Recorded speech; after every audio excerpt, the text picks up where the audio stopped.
Hello and welcome to the Biotech Connect webcast. This is episode 6. Today we'll have, again, really interested content.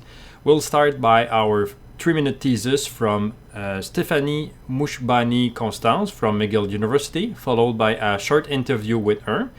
And we will have our main interview with Zeeshan-Farooq from Fluidigm. Stay with us.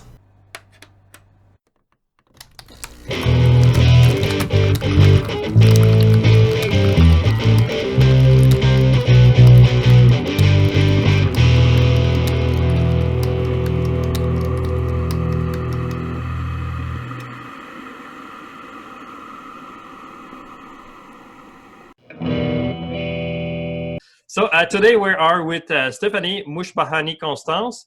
She will present her 3-minute thesis about using lionfish venom to identify template for a new pain treatment. Stephanie, it's yours. Thank you. So this is Tracy. She's been suffering from chronic pain for over 5 years, and her doctors have yet to find a drug to help soothe her discomfort. Now, unfortunately, Tracy's story is a common one, as the development of new pain drugs has been stalled since companies have struggled to develop drugs that specifically treat pain and have minimal side effects. 1 in 5 Canadians is currently suffering from chronic pain, and they desperately need a solution for their discomfort. Now, admittedly, drug design is a complicated process, and us humans like to think that we can come up with some pretty great molecules, but the fact is that Mother Nature is the best designer of all because she has evolution on her side. Mother Nature has gifted us with libraries of molecules that have the potential to become the next generation in therapeutics, and she's hidden these libraries inside of venoms.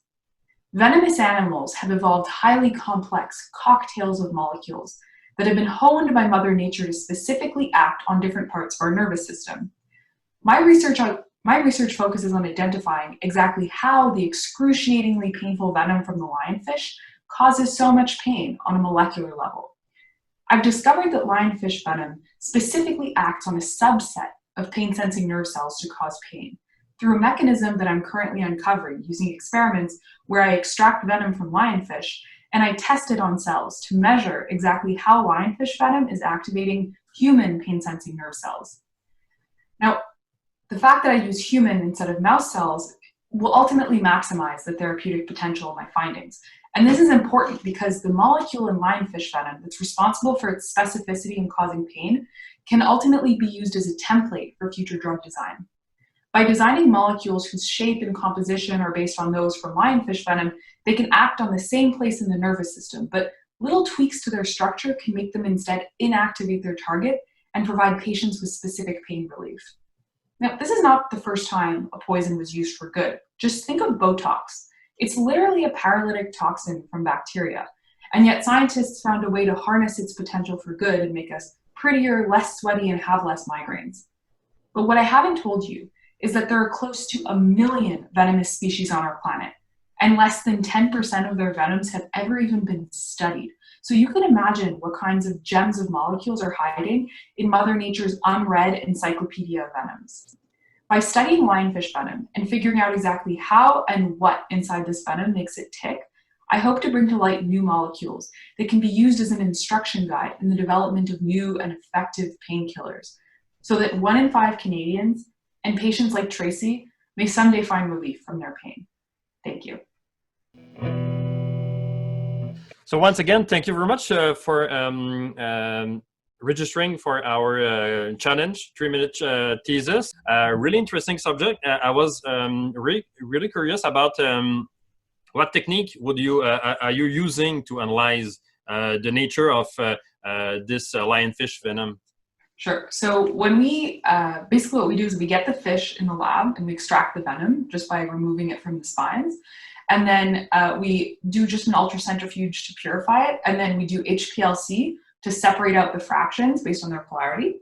And then we're working towards doing mass spec, mostly like an electrospray and then an Orbitrap just to get the whole proteins ionized. And then identify what the proteins are. We're also doing in parallel RNA-seq of the venom glands of the lionfish so that we have a database for the mass spec, because you can't just do mass spec on anything if you don't have the sequences. And then to test the venom itself, what I do is that after doing HPLC on the fractions, I take each fraction and I do calcium imaging and electrophysiology on cells. So probably the more interesting part of my thesis that I don't really talk about is the fact that I use human like pain sensing neurons. So when we're on the organ donor list with Transplant Quebec. So whenever there's a donor in Quebec, well, I guess not for a while now with COVID, but I used to get a call and I would actually go to the OR and an orthopedic surgeon would give me the dorsal root ganglia from the patient and I would put those in culture so I can do primary human neuron electrophysiology with this venom. Yeah, because I suppose this is really more difficult than using, mice or rat culture. I mean, I've done it a lot with mice too, but it's just that the like using human cells just confirms a lot of things before moving. Because a lot of pain drugs have been designed in mouse systems, and then when they get to the human system, they realize like, oh, we don't have that channel, or we have another chloride channel that changes the balance. At the end of the day, you don't want to treat the pain of those animals. You want to treat humans. Exactly. So I usually do, I started with calcium imaging more as like a screen. So as soon as I find a fraction that's activating the neurons, then I do the electrophysiology. And then we use a bunch of blockers to figure out, like we figured out what the channel is. There's a few little mechanisms that we're still trying to figure out of how the toxin itself binds to the channel, because it's kind of weird. It binds to an ion channel, but it also triggers a second messenger cascade through that channel. And then the neurons that are activated release ATP onto neighboring cells that actually aren't activated by the toxin. So like if we're doing calcium imaging, it's so weird because there's like 4 cells that are activated for the first 30 seconds. And then all the cells around them have short little transient rises in calcium because of the ATP. It's like an interesting mechanism. I wanted to ask you a second question that was similar to that. I was wondering, you answered a little bit. You're closer to identify more on the side of which specific molecule, which specific protein from the venom is doing the effects that do the pain, or you're mostly looking on the cell side, at all the venom molecule, which cells or which molecule, which protein they are affecting to trigger the pain. Which side are you looking, or both? So we were originally going to focus on the proteins in the venom first and then figure out what the channel was. But sort of accidentally, very quickly, we figured out what the channel was. Just because there was another paper that came out that had, because the calcium traces that this venom causes in primary mouse cells are very weird and like you don't really see them very often. And at the same time as I was doing those calcium imaging experiments, a paper came out from a totally different toxin from another venom that had the exact same calcium traces. So I started testing blockers that were used in that paper, and they were really effective in blocking just the entire response. Like blocking one channel, the crude venom could no longer activate any of the cells. So we tested that blocker in vivo. It works in mice as well. And we found like 3 other blockers of the same channel that also block the activation of the nociceptors, so the pain sensing nerve cell. So we sort of accidentally figured out the channel first. And then one of the things I've been considering doing is doing sort of like using the channel itself as bait in an affinity chromatography column. So just pairing. What will bind to it? Yeah. So like, but we also don't know how it binds and how long it stays bound. Yeah. So it might not work out in the column. But so far, like HPLC, I've been doing serial HPLC. So like I'll have 50 fractions to test. That's been pretty efficient because most fractions have a few proteins. But what's annoying is that we were very close to doing like the final mass spec to confirm the toxin's identity. And that was in collaboration with another lab that was also at McGill. But I don't know if we can do collaborations for a while. So it's no, I think and a lot of labs are closed now. And that this is mainly why I started this webcast. So, in fact, this is funny because myself, I'm now involved in, event organization. I try to put, the researchers in contact with the suppliers. But listening to stories like this is making me miss the lab. Yeah, I mean, Because I didn't realize how much I would miss the lab, and then like not being in the lab for 2 months is making me go crazy. Yeah, and then what's fun is that because we figured out what the channel was and how to block it, we actually found a natural compound, or there's a plant extract that contains a molecule that's also a blocker of that channel. So my supervisor and I actually launched a startup.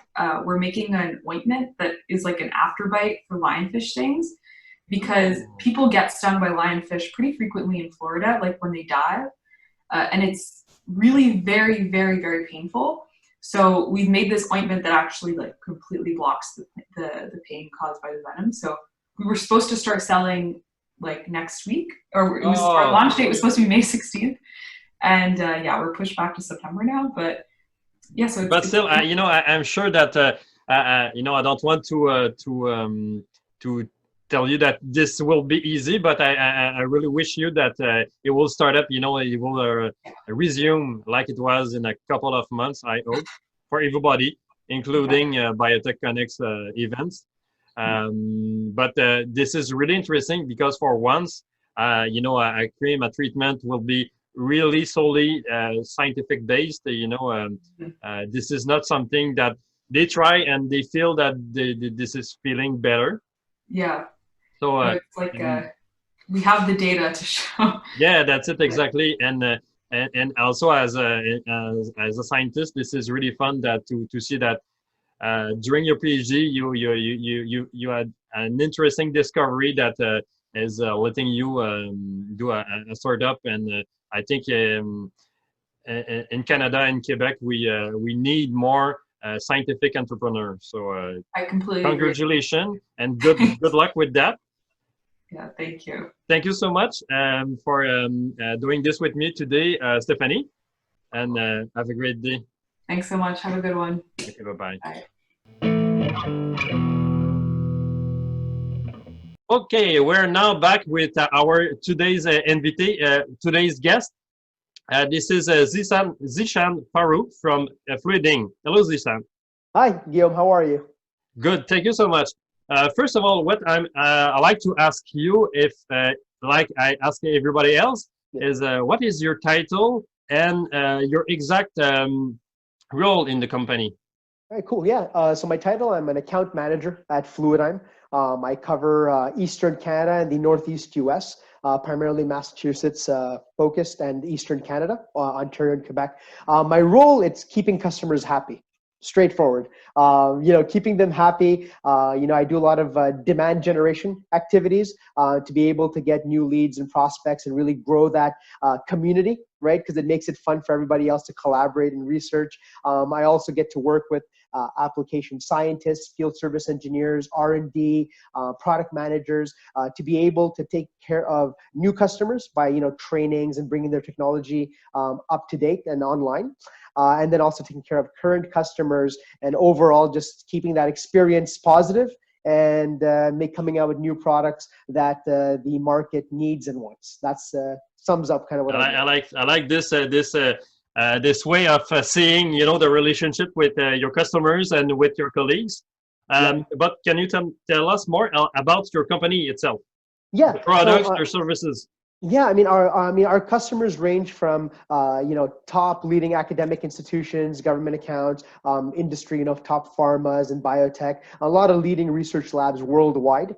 We manufacture market multi-omics technologies. So many are familiar with our proprietary CyTOF technology. And also our microfluidic technologies, such as the C1, Biomark HD, and Juno. The company, we focus on pressing needs in cancer, in immunology, in immunotherapy, and recently with COVID-19, we've seen a heavy interest in our entire portfolio for infectious disease, which was an area that we served, but didn't serve as much as we did our immuno-oncology arena. But now we're pretty much across the board. And at the end of the day, the goal is to provide high-level technology that people can use and really gain insights into their precious samples. Yeah, in fact, kind of as a scientific myself, ex-scientific, I'm not, doing science anymore really, but I'm still working with a lot of scientific people, matching them together, networking with them. I find this is, other than, all the bad side of this pandemic story, this is exciting to see how the scientific community is all putting work together and helping each other. Yeah. Everything is going faster than it used to be. It's And insane. this is fun to see. I'm trying to follow everything that is happening on the science side of the story, as well as in general information about this. And this is overwhelming. There's new information every day. Yeah, every day, every minute. I agree with you. And then, like you said, I'm seeing institutes just put on their website, hey, look, let's collaborate. Let's get to this. Where before it was very much like, no, this is my secret. It's our secret. Yeah. Like, listen, we understand that some things are going to be a secret, but at the same time, let's decrease that so we can get to a solution. Now, I agree with you. It's pretty cool to see. And funding wise, also, this is faster. Yeah, so when things get better, which they will, I'm going to go back to the funding institutes and be like, guys, you were able to fund so quickly all this other stuff. Why is a CFI taking 2 years? I suppose, I hope that, a lot of things will change for the better, when they realize, oh, it was easy to do at that time. Yeah. And this is for everybody as well, not only scientifics, but, teleworking is now more and more easy, and there's a precedence. So there's no excuse anymore because we know that this is possible, practical, and not too difficult. Yeah, exactly. How did you knew about Biotech Connect, and how does it goes into your marketing strategy? Right. So I think it was 2 summers ago. It was at the McGill Innovation Center. And I was leaving the building on the 5th floor, which always confused me because 5th floor goes outside and it goes further down. And then I see this is in the mountains, so each doors will not, each exit door are not at the same level. Yeah, I mean, my sales career started, I'm born and raised in Montreal, but I lived in the States for the beginning part of my sales career. So when I moved back to Montreal and McGill was an account of mine, people would be like, oh, I'm on the 5th floor. So naturally I'd walk in, but it was already the 5th. And then I'd be like, whoa, wait a minute, isn't this number 1? I don't understand. Do they not want to see me? But no, so I was leaving the building and there was a bunch of vendor tables. And, as a sales rep, we have an ego. And I was like, well, why wasn't I invited to this? What is this event happening? So, I saw a couple of ex-colleagues from other companies that I've been at. And then afterwards, I see you come over and you're like, hi, I'm Guillaume Goya and I do a Biotech Connect. And I was like, who's this dude? Who's this? What's you were already chatting with the other vendors, and I should introduce myself. Yeah, and you came right up, and I was like, hey, what's this? And at first, you know what? I'll be honest. It was my I had just come out of a meeting, and I was like, maybe this was going to be something that was just going to be Montreal focused, and I don't know how much utility it would be in a larger, like you said, marketing plan for me. But then I started hearing your name come up in emails more and more, and then when I saw that you were giving access by working with the institutes and working with the vendors to, like in the Mars building, you got that prime location last year where you and I took a picture in front of. Hey everyone, I'm here with from Biotech. Yes, exactly. This is, this is really the biggest of Biotech Connect show so far. But this is now kind of a flagship for me because I use this event to recruit new companies, and they keep coming to other events as well. Yeah, but not just, even looking at in places in Halifax, like you've done things out there, or even like smaller institutes in Ontario. So for me, from a marketing strategy, this is something that we definitely keep an eye on. We don't do all the events because obviously marketing budgets, but at the end of the day, I know that if it's an event being put on by you, Guillaume, chances are it's going to be high quality. So that's kind of how you fit into the strategy, at least for Eastern Canada for me. That's so sad because I just had to cancel. You mentioned the Dalhousie, Halifax. That was a great trip to go there. I was doing shows in Moncton, Halifax, and then Charlottetown in 1 week. Oh, This was always really it's, enjoyable. it's And beautiful. It's small community, and you get that still the big university feel, right? It's wonderful. Okay, now probably you'll be able to tell me some things related to your work. Do you have any anecdote? You can choose either from the a lab that when you were working in science, or maybe Yeah, during your territory manager career. Do yeah. you have any funny or memorable anecdote for me? I mean, it's which one do I pick, right? It's I've when I was growing up, I'm introverted by nature. By nature, I For prefer real? being in my hotel room at the end of the day. I avoid networking events by nature, but I go to them because I know that I'll grow, I'll learn, and all through high school, I was growing up and I was shy. It was my grade 10 drama class that by mistake I ended up in drama, and that kind of just broke my shell out, right? But still, I have my introverted tendencies, but I've been fortunate because sales has allowed me to really grow and change, right? And I've had a lot of awesome mentors along the way. But I always, early on in sales, the ego is big, and you're like, okay, I can do this. I want to prove to my trainer that I know what I'm doing. So I remember going into a lab, and my person that I was traveling with, and this was at Nextall Biotechnology, is my first sales job. It was a biotech here in Montreal, started, and I go in, and it was an account down in Alabama. And I walk into the lab, and I didn't know that it was going to be my turn to finally start talking. So my trainer goes like, you know what? I'd like to introduce Zeeshan-Farooq. He'll be taking over the territory. Hey, Zeeshan, why don't you lead the call? I got nervous. Like my blood pressure went up, my blood sugar dropped, and I was like, okay, I need to find out about whether this person is the right person to talk to. Do they have money? And how many people in the lab? And literally, I kid you not, that's exactly how my questions came out. I was like, excuse me, I want to make sure I'm speaking to like an important person in the lab. And she's like, and she was the PI of the lab. And then I'm like, and just to know, like, what's the funding situation? Like, do you have money to buy things? And she literally said, you know what? I know you're new, but I'm gonna ask you to leave my office right now. And I was like, and I left. And my trainer was laughing, absolutely laughing. Like, Zeeshan, I've never seen anybody crash and burn in such a small amount of time. And I laugh at it now, but as you can imagine, then I was, I was devastated. I was like, no, sales is not for me. Yeah. Yeah, so that was one of the stories, and another one that I do want to share, and I don't want to take up too much time, but it's really important because being in sales is a lonely job. Lonely, not like boo-hoo, I'm alone, but more like you do a lot of things on your own. And for me, the most difficult thing to overcome early on was eating alone.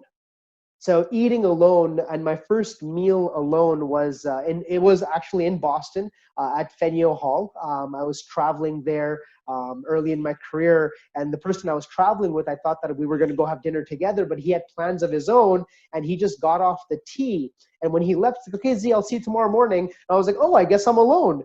And then I sat down, and I said, you know what, if I'm going to do this, I got to get used to these things. And fast forward 17 years later, I'm still introverted by nature, but I've been humbled by a lot of experiences. So a couple of stories and anecdotes about that. But I have many more that we can chat about some other time. That's great, right? Yeah, sure. We should talk more. Okay, now we had a lot of talk. This is already the time to go to our question from the app. All right, let's do it. Okay, basically, question from the ad are a little bit lighter questions or funnier question, but I like to give a touch of humor at the end of the show. So Okay. basically, first question for you: are you PC, Android, or Mac, iPhone type of guy? Whew, I have to say I'm both. So I've got the PC for the laptop, right? But then I've got everything for everything else. iPhone, iPad, right? Just because it integrates so well with the kids and my wife, and you know, our calendars are synced in. So I do both, and I see the advantages of both, definitely. I get this more and more. You know, a few years back, it was people were either one or the other.